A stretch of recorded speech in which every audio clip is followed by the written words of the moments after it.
Yo, what's up? This is Andy Mineo. You on Thisis50.com. Some people's lives don't matter. Yours. Look, y'all ready, I'm ready, y'all ready. I go for that, I get it. Came in this game and you cray on a mission that fountain blue, that's club lit, but I ain't seen too many, y'all living, seem like. So let's talk about the Uncomfortable project. Yeah. Why do you call it Uncomfortable? I don't understand. Yeah, I named the album Uncomfortable for a few reasons. One, I feel like that's just the season of my life. You know what I'm saying? I feel like I'm growing, changing as a person. And, you know, growing seasons are always uncomfortable. Transition seasons are always uncomfortable because they're not what you're familiar with, they're not what you're used to. So one of the big pieces of that was me getting married this last year as I was transitioning into, you know, making my second album. So, you know, I'm working on my album and I meet this girl, you know, we get engaged, we get married, and all that same time I'm supposed to be creating an album. I'm over here trying to write a rap album. I got all these love songs coming out of me, you know what I'm saying? So. Oh, you like her? I love her. That's why I married her. Okay. So we write these songs, you know what I'm saying? And then at the same time, right when I got married, I left and I went on tour and she came with me. You know, me and Lecrae hit like a 30-city tour, and then a couple months later we went back out to like another 20 cities. You know, so it's been a lot of moving, a lot of transitions, a lot of pressures. And one of the quotes that I love pulling up from the project is, good art should comfort the disturbed and disturb the comfortable. Do that one more time. Good art should comfort the disturbed and disturb the comfortable. So, you know, good art should really shake up foundations and things that are unjust. And, you know, it should empower people that feel, yeah, like that need empowerment. You know, we released the first song, it's called Uncomfortable. And, you know, I talk about, a lot on that record is like the emptiness of success, the emptiness of money, the emptiness of joy. They say, Andy, this ain't music for your car. If they jumpin' ship now, they was never on board. I got enemies, man, they wanna see me on the floor. I got frenemies, couldn't even tell you who they are. So what's the emptiness of money? The emptiness of money? Yes, well, I think in your life. Yeah, the deception, I think, is that having money is what's going to fix people's problems and make them feel whole and full. You know, I've met millionaires that have committed suicide. You know what I'm saying? So I know for sure that money. They probably was molested or something, and they never really got over. No, okay. I mean, they might have been. You never know, but I think they probably did something gay for that money. You know, if somebody say, "Hey, so look, dumb. for $1 million, would you?" And somebody had that $1 million and they did it. Yeah, and you know they couldn't live with themselves. You know what? I didn't. People sending them pictures over Instagram. Yeah, I said the same thing that they built their name with, the same thing that they be enslaved with. Okay. A lot of times the thing that you give yourself to make money and make success is the very thing that can enslave you. And you know, so I'm talking about a lot of stuff like that on the record. I'm talking about relationships. I'm talking about love. I'm talking about politics. Oh, I'm dying to hear what your views on politics is. Yeah. Trump 2016 over here. In this game, in this biz, want the fame, won't get rich, comfort, everybody wanting it. Never knew I could be lost in this. Last time me and you was talking, you got a chance to talk to 50 Cent. What was y'all talking about? So it was weird. We finished up our interview, and I'm walking around the corner, and I thought I heard him, and I was like, "Is that 50?" And I turned the corner, and he's standing there. And you know, I'm talking like high school years. All we played was 50. You know what I'm saying? Like my high school years. I remember freshman football, Wanks that just came out. We was like, you know what I mean? You say you a gangster, but you never nothing. You say you a wankster, and you need to stop fronting. So I'm standing there, and I'm like, "Oh, what's up, man, Andy?" And he was like, "All right, cool." He didn't know who I was. And the man came up and he was like, "Yo, he got the #1 album on iTunes right now because Neverland had just came out." Right. And he was like, "What?" And then so he kind of like turned his attention to me and he was like, "Yo, you do videos? You do?" And I was like, "Yeah, I do all that stuff." He was like, "Yo, come in my office." And I was like, "All right, I'm just gonna hang out with 50 Cent right now." I know for you it's kind of normal, but for me it was like, I just met you, I'm about to go hang out in your office.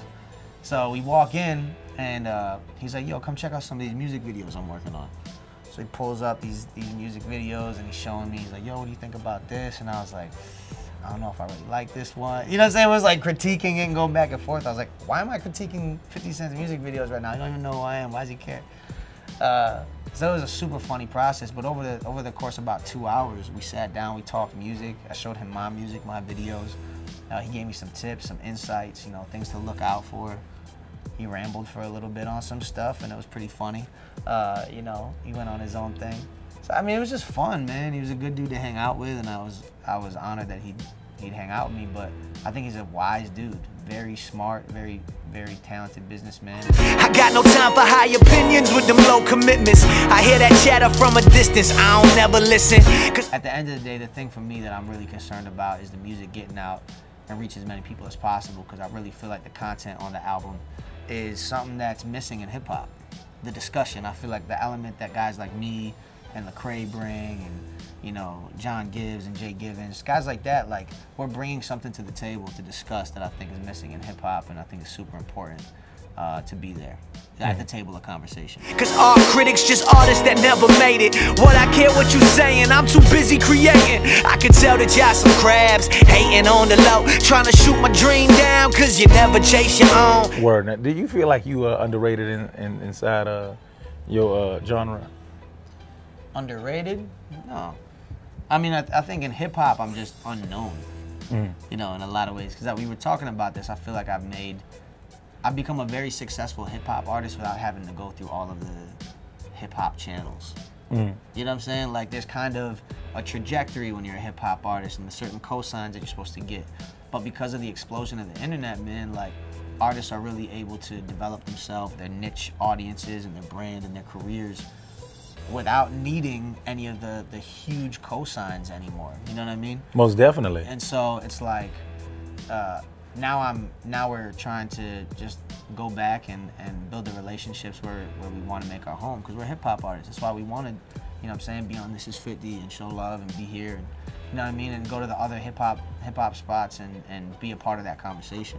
Because I feel like we're just not in it. You know what I mean? I feel like we're not in that talk. Like when the XXL magazines come out, right, for the freshman cover, do you feel like you get snubbed on that? That's the question that I'm asking you. Like, even after selling 26,000 the first week out, do you feel like they even know you? Yeah, well, shout out Vanessa over there. We met once, came through, did some XXL stuff there. You know, they did a little cover, a little story on me and Lecrae and stuff like that.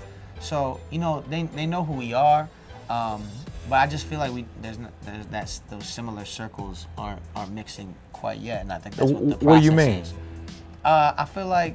Say it, Andy. No. It's okay. just, it's literally like the circles that I run in, like management and things like that, are different circles than the circles there. And I think that's what we're trying to figure out now, is how we can be more connected, you know what I'm saying, in the hip hop spheres. The point I was trying to make was like XXL, for example. Like, I really felt like I'd have been a great competitor, you know, for that campaign. You sold a lot more units than damn near everybody that was on that cover. Yeah, sure. Except Fetty But Wap. I think that's the problem, is that you can't have an album out in order to be on that cover. That's right. You know what I mean? So yep, I didn't make some of the criteria. Because again, like I said, we kind of went around. We went a different route. Like, where if you're in the hip hop world, you drop mixtape and mixtape and mixtape and mixtape. And for me as a hip hop artist, I didn't go that route. I went a different route. I said, I'm gonna do one mixtape, I'm gonna drop an album. And that came out the gate and sold 30, you know what I'm saying, in 2013.